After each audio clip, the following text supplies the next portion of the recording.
UFC 310 is really overstacked. If you look at the entire card top to bottom, we have fights on the early prelims that would have been on the main card of UFC 309 and some of the other pay-per-views and fight nights that we've gotten this year. But for some reason the UFC has decided to just overstack this Las Vegas card, and you know what the problem is, it's the fact that it's in Las Vegas. Every time they go to Las Vegas they have to put on this amazing card. The only problem is they go there at least 3 to 4 times a year. Sometimes more, I don't know, sure, and the Apex is basically just in Las Vegas. So if you're a rich dude in Las Vegas and you have nothing else to do on the weekend, you go into the Apex with your buddies and watching the UFC Apex fight nights with Dana White, probably. The only problem with this is all the good fights go there, even for a pay-per-view that doesn't necessarily need it. If you look at the UFC 310 card, which I will be doing in a second, the main event isn't worthy of a stacked card. Like, it's not going to sell just because the pay-per-view's name, which is usually the name of the two fighters in the main event, isn't going to carry that weight. But look at what you're seeing on the screen right now. An update on the UFC 310 ticket sales for the T-Mobile Arena at Las Vegas. Apparently they're really bad. Apparently the seats that were 1,200 are down to 1,000. From 1,000 they're down to 750. Even with papering, this could get real ugly. The erosion of the Vegas market for UFC is a big story. I think one of the reasons this has happened is because the UFC is going to Las Vegas way too much. Dana White has some fetish going to Las Vegas. International Fight Week is there. The December pay-per-view is there. They'll just chuck in another pay-per-view in the middle of the year to be there as well. Not sure why they do this so much. I get it. They like Las Vegas. But do we really need to be there 3 times a year? Like some of these fight nights. I'll show you the card right now. The pay-per-view has... Wait, sorry, one second. The main event is Kai Asakura versus Alexandra Pantoja. Now, just from looking at this fight, this pay-per-view main event, I almost said fight night because that's what it feels like. But just looking at this, I understand this situation is kind of messy because Bilal and Shafkat was meant to be the main event. Again, not the biggest fight to happen in Las Vegas. The Holy Grail Las Vegas. The only place on the planet that gets good pay-per-view cards other than the Middle East, it seems like nowadays. But a good fight in total. But this isn't why it's stacked. This is the reason it's not going to sell pay-per-views. Just understand that and move some of the fights to the January card, maybe the fight night coming up in Tampa. Even it out a little bit here and there. UFC 309 could have really used a Dominic Reyes versus Anthony Smith fight. They could have really used that on the main card. But instead we got a women's fight and Mauricio Ruffy on the main card. You know what I mean? Like, it's a good... yeah. The co-main event. A 5-round fight between Shavkat Rakhmonov and Ian Gary. A 5-round co-main event between 2 undefeated contenders. I understand this was meant to be the main event. But again, the main card, let me just say one thing. The main card isn't the reason this card is stacked. Obviously, the main card is still very good, but it's what happens down the line, like in the prelim, in the early prelims. The fact that we're getting pay-per-view main card-worthy fights on the early prelims of a Pantoja versus Asakura pay-per-view is the problem here, honestly. Next we got Cyril Gane versus Volkov. I understand it was rescheduled, but it feels like everything that was rescheduled has been put on this card. UFC 308, this was meant to be a main card feature fight. Gets put on this card. Could have gone on any card. Could have main evented a fight night. In all honesty. Any fight night could have main evented. The first fight night of next year in January. This would have been an amazing main event. But instead we're stuck with Romanov versus Chris Curtis, I think. I think that's the fight. Crazy. Oh, Krylov. Sorry. Krylov versus Chris Curtis. Now, you might be thinking, what am I doing here? Why am I bragging about Bryce Mitchell versus Kron Garcia? Gracie. He looks homeless, I understand. He doesn't look like the best fighter. The hype is dead. But, hear me out now. The fact that his last performance was such a dog shit performance. The fact that he crapped himself in that entire fight and he was a laughingstock. Does add a lot of intrigue and fun to this fight. Like, when the fight happens, we'll be like, let's see how dog shit Gracie is. And it's a good style matchup for him. Overall, it sounds weird to say, but he is a bit of a name just because of how crap his last fight was. And that's the main card. The main card is nothing to write home about. If the main event was better, you will be looking at this as like, oh wow, one of the best cards of the year. One of the best main cards we've seen this year. If the main event was something like, honestly, Max Holloway versus Ilia Topuria. If that was the main event, all of a sudden this is like the card of the year. The most stacked card of the year. One of the most stacked cards UFC's ever done. But now let's go on to the prelims. Anthony Smith versus Dominic Reyes. As I said before, amazing matchmaking. One of them has to retire. And everyone hates Anthony Smith. Like it or not, Anthony Smith will draw eyes just because of the hatred towards him. It makes no sense, but if he was winning fights, honestly, if he was winning fights, we're looking at a Colby Covington level character here. Just a guy that just wants to be liked, but is one of the most hateable. He's the devil in the UFC, let's be honest there. There's no fighter I'd rather see get twitched out, KO'd than Anthony Smith, and I'm hoping Dominic Reyes does it for us. This fight would have saved UFC 309's main card. That main card was paper thin, and then they stank it up with Bo Nickel versus Paul Craig in the feature fight. This fight in the feature fight would have really got, or even opening up the card, let's be honest here. We're like, oh my god, the card's about to start, quickly. Anthony Smith's about to get KO'd. Order the pay-per-view. That's what people would have been saying. But no, instead we got a women's fight and a Mauricio Ruffy fight. Chris Weidman didn't even make the main card. Speaking of him, I'll get to him in a second. He's on this card. That's where he got relocated to. Every single good fight that anyone's pulled out of gets relocated to this card in December. Just because it's in Las Vegas. Now, next up we have Vicente Luque versus Themba Gorimbo. This was going to be in the main card just to show how stacked this card was going to be. I say stacked. That fight was complete bullshit, let's be honest here. But Nick Diaz was meant to be the feature fight.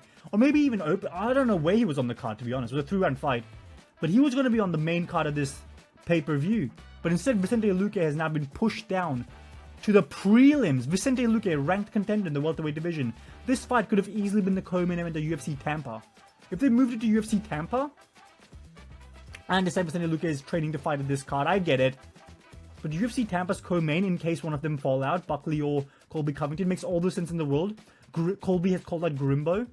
Vicente Luque has, he could fight one of them. Who cares? Buckley versus, it doesn't work if Buckley's if Covington's the one that pulls out, because Buckley already KO'd Vicente. But if Buckley pulls out, yeah, I mean, let's be, Gorimbo. That's what I'm saying. Gorimbo's the guy here. He's the man.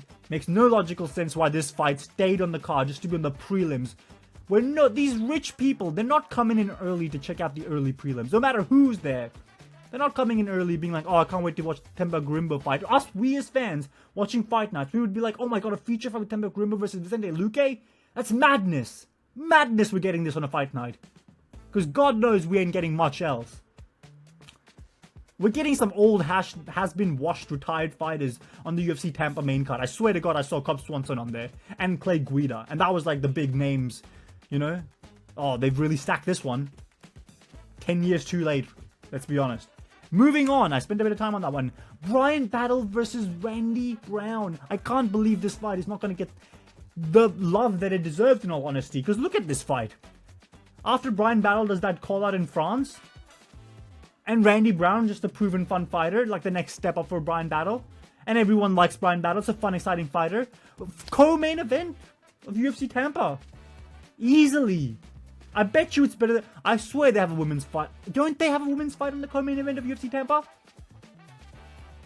That's what we have to deal with. Women's fight and old, washed, retired fighters that aren't going anywhere in their career, fighting other fighters that have been exposed, that we know won't do anything for us in the future. They're not going to be getting us more pay-per-view buys.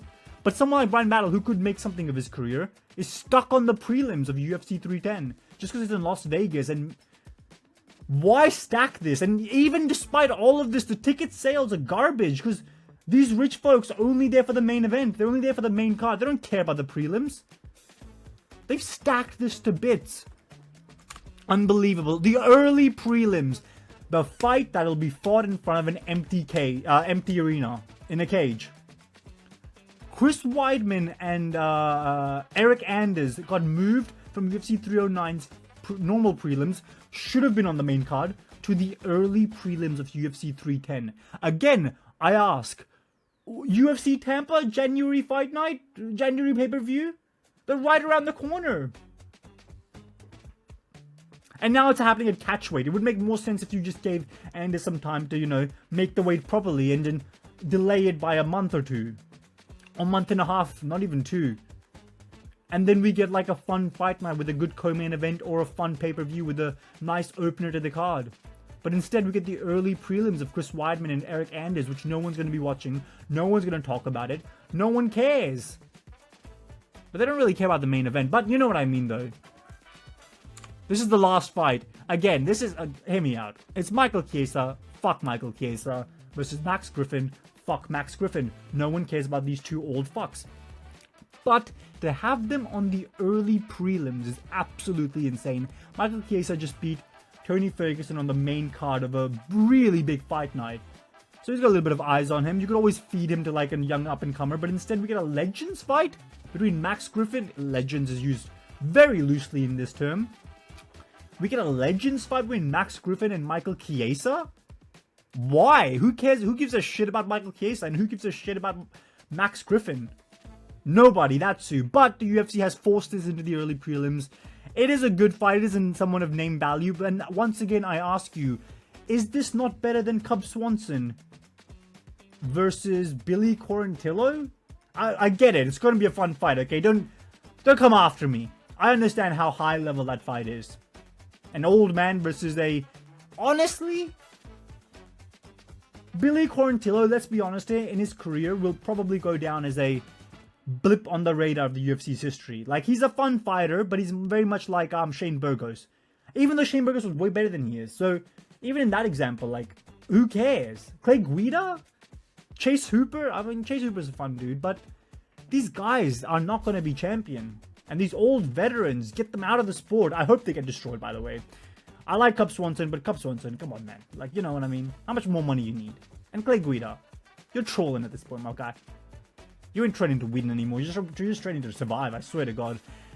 Anyway, that's the overstacking of UFC 310 just because it's in Las Vegas. It's selling not the best in terms of ticket sales. They've overstacked it for no profit margin whatsoever. They're not going to make a lot of money out of this. They're probably going to lose money in terms of just actual gate revenue, what they were expecting. And even pay-per-view, actually pay-per-view buys especially. Because you, like, I have a lot of, like, you just replace the main event with, like, what is there? Like Sean O'Malley Marab, that happened early in the year. Jones Stipe, Max Ilya, Pereira, even Roundtree. Pereira Roundtree, honestly, would just stack this card to such an oblivion. And everyone would be like, oh my god, just gotta get a pay-per-view, just got a ticket for this. A hot ticket in town is the UFC 310 card, is what people would be saying. But now it's just like, who cares? Anyway, I have 115 subscribers. Thank you for that. Get me to 125, guys. Like and subscribe. Why have they stacked this card so much? It makes no sense. For the weirdest card to stack as well. Like, I know they were expecting something more, but just because it's Las Vegas, you can't just give them a good main card with a decent prelim main event like you give to every other state in the United States. They have to get the best of the best. I'll catch you next time. Weird what they did there. Subscribe. 115. Get me to 125. Like.